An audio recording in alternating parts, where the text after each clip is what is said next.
সম্মানিত উপস্থিতি, আমি ছোট্ট একটা মেসেজ, একটা খবর আপনাদের কাছে দিতে চাই। আমাদের কোরআনের পাখি যে শাহাদাত বরণ করেছেন, তার একটা উজ্জ্বল দৃষ্টান্ত আমার কাছে আছে, একটা খবর আছে।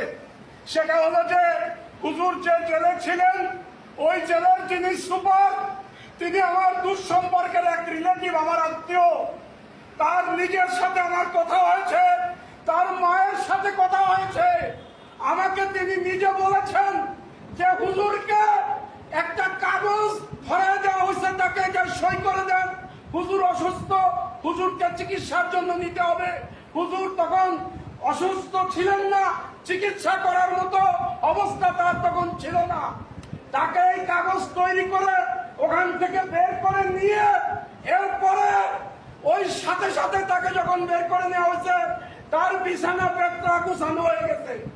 এইটা গুছাইছে, গুছানোর পরে ওই ব্যক্তি তার মাকে বলেছে, তার মা আমাকে বলেছেন যে আমার ছেলে বালিশে মুখ গুজে টুকরে কেঁদেছেন বাইরে এসে, অর্থাৎ হুজুরকে বিদায় দেওয়া হয়েছে চিরজীবনের মতো ওই জেলখানা থেকে।